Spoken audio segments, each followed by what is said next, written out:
Bismillahirrahmanirrahim. Assalamualaikum warahmatullahi wabarakatuh.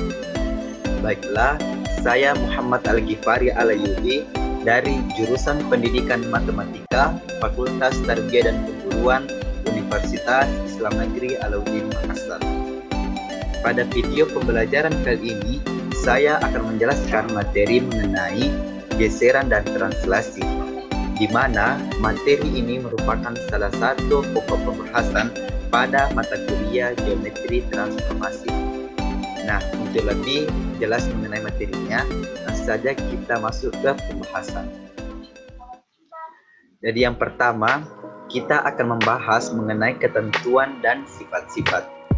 Jadi dalam bab setengah putaran yang telah kita pelajari sebelumnya, telah dijelaskan bahwa setengah putaran dapat ditulis sebagai hasil kali dua pencerminan, yaitu jika A sebuah titik yang diketahui, G dan H dua garis yang tegak lurus di A, maka setengah putaran dari titik A itu sama dengan MG MH.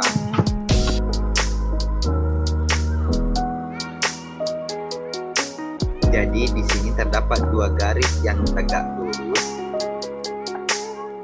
yaitu garis G dan garis H.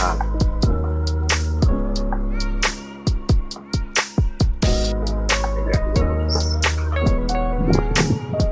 Di mana kedua garis ini tegak lurus di titik A atau titik perpotongan dari garis G dan garis H ini berada di titik A, maka berlaku setengah putaran dari A itu sama dengan MG MH. Nah, selanjutnya pada pembahasan kali ini akan dibahas mengenai hasil kali dua pencerminan pada dua garis yang sejajar. Nah, yang pertama kita akan membahas mengenai teorema 10.1, di mana teoremanya berbunyi: andaikan G dan H dua garis yang sejajar, apabila ada dua titik, yaitu titik A dan titik B, maka berlaku A double aksen itu sama dengan B double aksen, dengan A double aksen itu sama dengan MH MGA, dan B double aksen itu sama dengan MH MGB. Nah, untuk pembuktiannya, jadi berdasarkan teorema diketahui terdapat dua garis, yaitu garis G dan garis H yang sejajar. Kemudian titik A dan titik B dengan A double aksen itu sama dengan MH MGA, dan B double aksen itu sama dengan MH MGB. Nah, yang akan kita buktikan yaitu A double aksen itu sama dengan B double aksen. Nah, langkah selanjutnya kita tentukan sebuah sistem koordinat dengan G sebagai sumbu Y dan sebuah garis tegak lurus dengan garis G itu sebagai sumbu X. Nah, berdasarkan teorema yang kita ketahui bersama bahwa terdapat dua garis yang sejajar, yaitu garis G dan garis H, dan berdasarkan pemisahan tadi, di mana garis G itu diandaikan sebagai sumbu Y dan garis yang tegak lurus dengan garis G itu adalah sumbu X. Nah, untuk lebih jelasnya kita bisa perhatikan ilustrasi gambar berikut. Jadi di sini terdapat garis G yang sejajar dengan garis H. Kemudian garis G ini kita misalkan sebagai sumbu Y, dan di sini terdapat garis yang tegak lurus dengan garis G itu merupakan sumbu X. Selanjutnya kita ambil titik A dan B sebarang dengan A tidak sama dengan B. Jadi di sini terdapat titik A dan titik B sebarang, dan titik A dan tidak sama dengan titik B. Kemudian A, B berada di luar garis G, dan A, B berada di luar garis A. Jadi titik A ini berada di luar garis G dan juga berada di luar garis A. Begitu dengan titik B. Titik B ini berada di luar garis G, juga berada di luar garis A. Nah, selanjutnya kita andaikan A itu sama dengan A1, A2 dan B sama dengan B1, B2.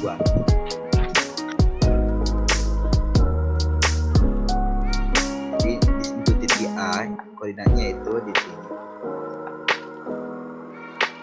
yaitu A1, A2,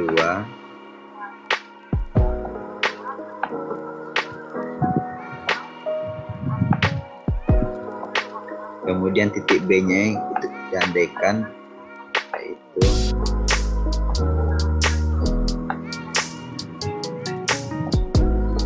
B1, koma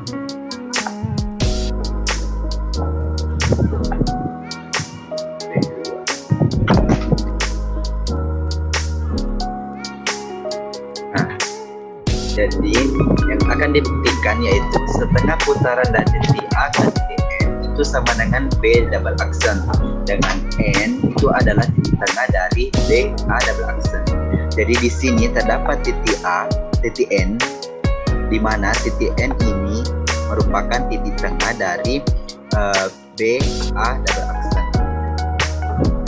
Nah, selanjutnya andaikan persamaan garis H adalah X sama dengan K, di mana K ini tidak sama dengan 0. Jadi, kita ambil titik P dengan koordinat X, Y, di mana P ini berada di luar garis H. Jadi di sini kita ambil titik P, di mana koordinatnya itu adalah X, Y.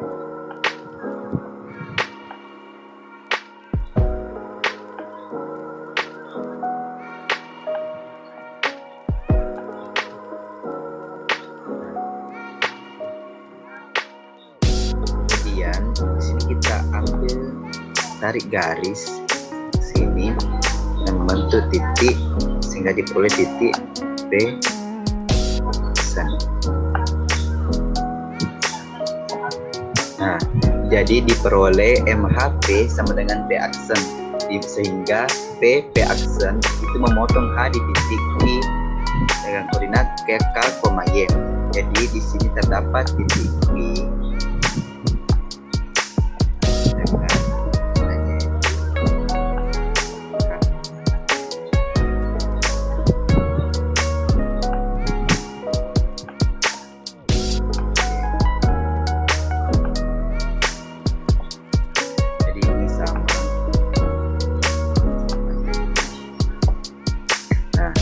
Jadi P aksen ini memotong garis H di titik V, di mana titik V ini koordinatnya yaitu K, Y.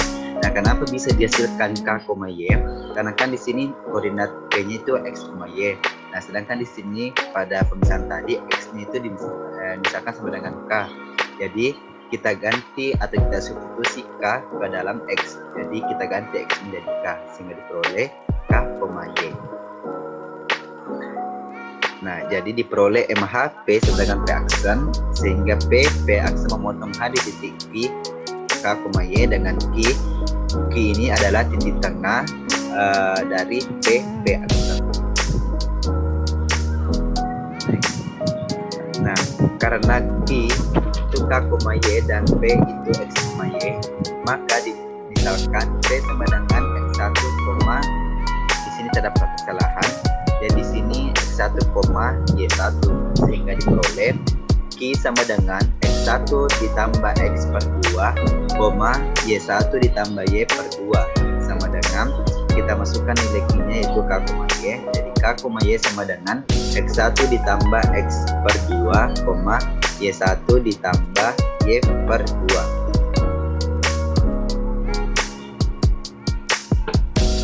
Jadi untuk bagian yang ini, yang bagian X1 ditambah X per 2 itu kita sama dengan K. Nah, kemudian untuk bagian Y1 ditambah Y per 2 itu sama dengan Y.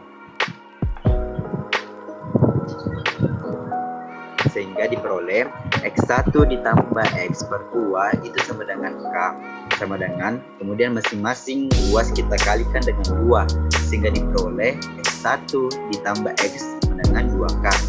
Kemudian masing-masing ruas kita kurang dengan X sehingga diperoleh X1 sama dengan 2K dikurang X. Nah, juga Y1 ditambah Y per 2 sama dengan Y. Jadi di sini bukan K tapi Y. Kemudian masing-masing ruas itu kita kalikan dengan 2 sehingga diperoleh Y1 ditambah Y sama dengan 2Y. Kemudian setiap ruas kita kurang dengan Y sehingga diperolehlah Y1 sama dengan Y. Maka dia hasilkan MHP sama dengan P aksen itu sama dengan 2K dikurang X, Y. Jadi untuk titik koordinat dari P aksen tadi itu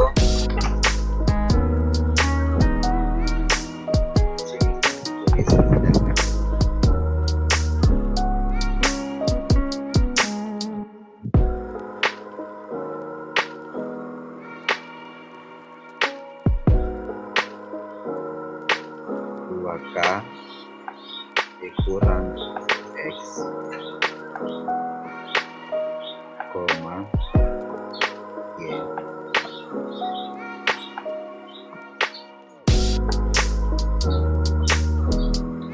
Nah, selanjutnya di sini kita tarik kembali garis sini sehingga diperoleh titik P double aksen.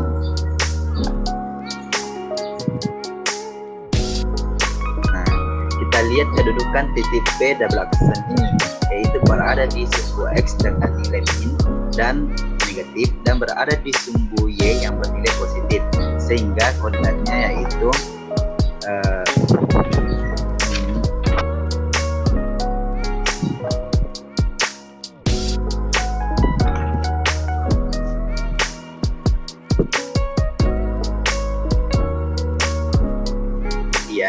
jadi karena MGP aksen sama dengan P double aksen itu sama dengan X, Y, jadi MH MGP itu sama dengan MH MGP sama dengan MH, kemudian MGP nya itu diganti jadi min X, Y, ya terus itu MH itu 2K dikurang karena nilai X ini bernilai negatif, maka di sini dikurang min X, Y.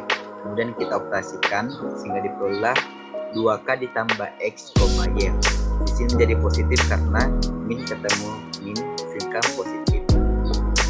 Nah, selanjutnya karena A sama dengan A1, A2 dan B sama dengan B1, B2 berdasarkan pengalihan kita pada sebelumnya, maka untuk A double aksen itu sama dengan MH MGA sama dengan MH MGA sama dengan MH, kemudian kita ganti A-nya A1, A2.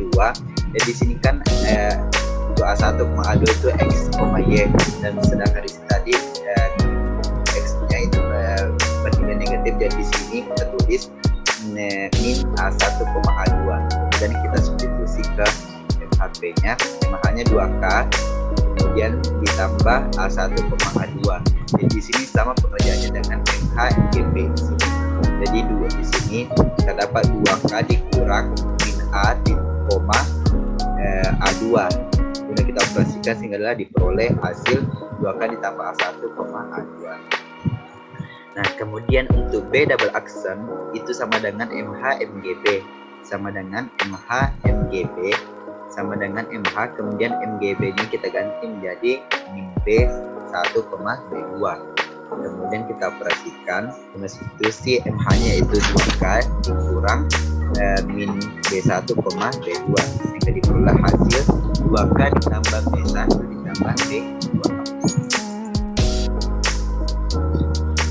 Kemudian karena N merupakan titik tengah dari A double aksen B, maka N sama dengan 2K ditambah A1 ditambah B1 per 2, A2 ditambah B2 per 2. Nah, jadi jika N itu sama dengan 2K ditambah A1 ditambah B1 per 2, A2 ditambah B2 per 2, dan A itu sama dengan A1, A2, maka setengah putaran dari titik A itu sama dengan setengah putaran dari titik A ke titik N itu sama dengan.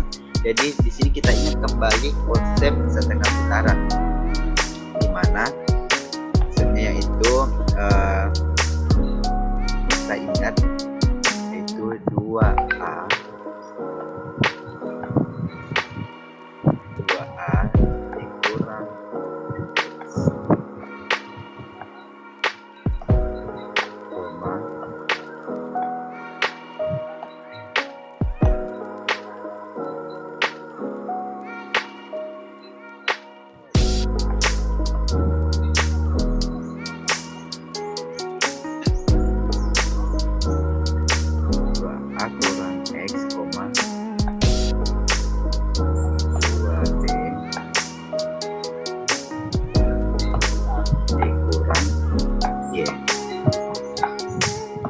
sehingga diperoleh setengah putaran dari titik A ke titik N itu sama dengan 2 dikali intu A-nya 2K ditambah A1 ditambah B1 per 2 dikurang X-nya A1, 2 dikali B, B-nya itu A2 ditambah B2 per 2 kemudian dikurang Y, Y-nya itu A2 sehingga diperolehlah 2K ditambah B1, B2. Jadi di sini tambahkan, kemudian karena ini A1 sini min, sini pasti jadi ini juga mati dan di sini mati dan di sini juga mati. Jadi sisa 2K ditambah B1, B2. Nah berdasarkan sebelumnya bentuk K 2K ditambah B1, B2 ini sama dengan B double aksen. Jadi dengan demikian A double aksen itu sama dengan B double aksen itu terbukti. Jadi setiap ruas berarah dengan pangkal sebuah titik dan berakhir di titik petanya oleh MHMG adalah ekuivalen dengan setiap garis berarah seperti di atas. Jadi hasil transformasi dari MHMG itu adalah seakan-akan menggeser setiap titik sejauh jarak yang sama dan searah. Nah, transformasi demikian dinamakan dengan translasi atau geseran. Nah, selanjutnya kita akan membahas mengenai definisi, di mana definisinya berbunyi suatu padanan G dinamakan suatu geseran apabila ada ruas garis berarah yaitu AB sehingga setiap titik P pada bidang menjadi P aksen dengan G P sama dengan P aksen dan P aksen sama dengan AB. Jadi setiap ruas garis berarah menentukan sebuah translasi. Jika AB suatu garis berarah, maka dengan lambang G AB atau geseran A ke B itu dimaksudkan sebagai sebuah geseran yang sesuai dengan AB. Nah, kita masuk ke contoh soal, di mana contoh soalnya itu diketahui titik A, B, dan C yang tak segaris. Jadi di sini tak segaris. Nah, pertama lukislah G, A, B, A atau lukislah geseran dari titik A sejauh A ke B dan geseran A dari titik B sejauh A, B. Kemudian bagian B, lukislah geseran dari titik C sejauh A, B dan C, lukislah garis-garis G dan H dengan A berada di G dan G AB sama dengan MH G. Kemudian bagian D, lukislah G dan H dengan C berada di G dan sehingga G AB sama dengan MH G. Nah, untuk penyelesaiannya dan di sini diketahui titik A, B dan C itu tak segaris. Untuk pertama, lukislah geseran titik A sejauh AB. Jadi di sini GAB berada di titik B, artinya pergeseran dari titik A ke sejauh AB itu berada di titik B. Nah, kemudian geseran dari titik B sejauh AB itu menghasilkan A aksen, berada di sini di A aksen dan digeser dengan jarak yang sama. Nah, untuk bagian B-nya lukislah geseran titik C sejauh AB. Dan kan di sini ketahui AB-nya sejauh ini. Jadi kita geser titik C-nya C sejauh AB sehingga diperoleh C aksen dengan di sini C aksennya itu sama dengan geseran dari titik C sejauh AB.